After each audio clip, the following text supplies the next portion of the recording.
The studio lights of The View blazed brighter than usual that morning, casting a glossy shine across the polished table where the host sat.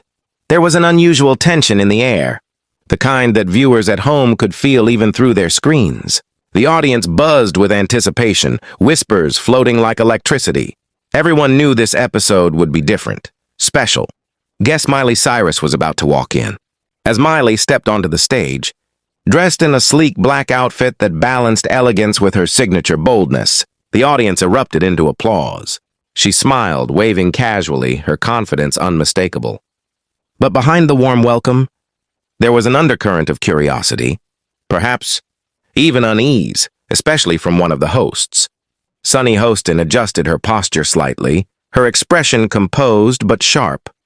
She had prepared for this moment. Miley had been in the headlines recently, not just for her music, but for her outspoken opinions. Sunny wasn't planning to let anything slide. The introductions went smoothly at first. Casual questions about Miley's latest album, her creative process, and her evolving style filled the early minutes. Miley answered with charm and wit, occasionally making the audience laugh with her candid remarks. Everything seemed perfectly normal until the conversation shifted. Sunny leaned forward slightly, her tone changing just enough to signal a turn. "Miley," she began, her voice measured, "you've reinvented yourself multiple times over the years. Some critics say it feels less like growth and more like a series of calculated rebrands. What do you say to people who think your authenticity is questionable?" The room fell silent. Even the audience seemed to hold their breath. Miley tilted her head, a faint smile playing on her lips. She wasn't surprised. "I think growth scares people," she replied calmly, "especially when it doesn't fit into a neat little box they're comfortable with." Sunny didn't back down. "But isn't there a difference between growth and inconsistency? Fans who supported you from the beginning, do they even recognize you now?" A few murmurs rippled through the crowd. The tension was rising. Miley leaned back slightly, crossing her legs, her gaze steady. "I would hope they don't recognize me completely," she said. "That would mean I've stayed the same. And staying the same, especially in this industry or in life, isn't exactly something to celebrate." Sunny's expression tightened. "Or it could mean they feel disconnected, like the person they supported has been replaced." At that, Miley let out a soft laugh, not mocking, but confident. "You know, Sunny, I think the real issue is expectation. People build an idea of who you're supposed to be, and when you don't meet that expectation, they call it fake." The audience reacted, some clapping, others exchanging glances. Sunny pressed on. "So you're saying the audience is the problem?" Miley shook her head. "Not at all. I'm saying it's unfair to expect someone to stay frozen in time just to make others comfortable. I've been in this industry since I was a kid. I grew up in front of millions of people. Imagine being judged for every phase of your life. Every mistake, every experiment." There was a pause, and for a moment, Sunny seemed to consider her response carefully. But she wasn't done yet.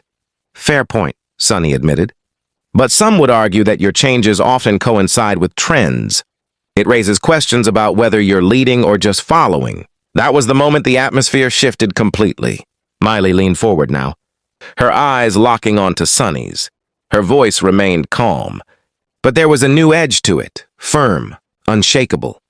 "I think it's interesting," she said, "how women, especially in entertainment, are constantly questioned about their authenticity. When a man evolves, he's called dynamic. When a woman does it, she's called fake." The audience erupted into applause. Miley continued before Sunny could interrupt. "And let's be honest, if I stayed the same, I'd probably be criticized for that too.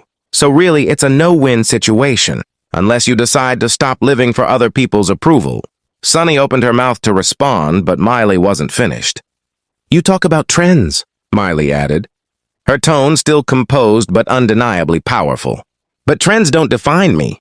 I define what I do. Whether people like it or not is their choice. But it doesn't make my journey any less real." There was a noticeable shift among the co-hosts.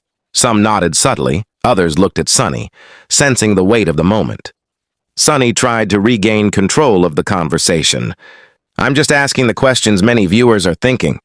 Miley smiled again, this time with a hint of finality. "And I'm answering them honestly. That's all I've ever done." The audience clapped louder now, some even standing. The energy in the room had clearly turned in Miley's favor. For the first time, Sunny seemed momentarily at a loss for words. She adjusted her notes, glancing down before looking back up.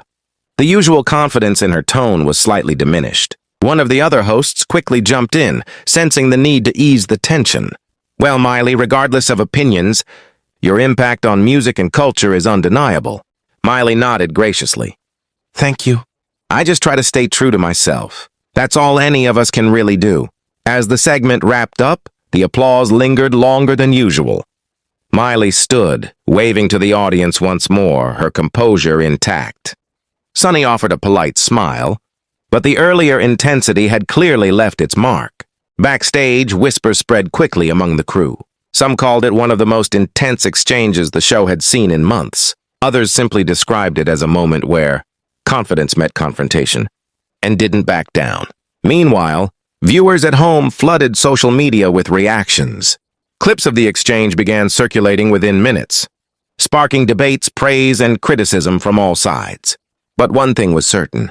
Miley Cyrus had walked into a challenging situation and walked out on her own terms, calm, confident, and unapologetically herself. And as the studio lights dimmed and the cameras shut off, the echo of that moment remained, a reminder that sometimes standing your ground is the most powerful statement you can make.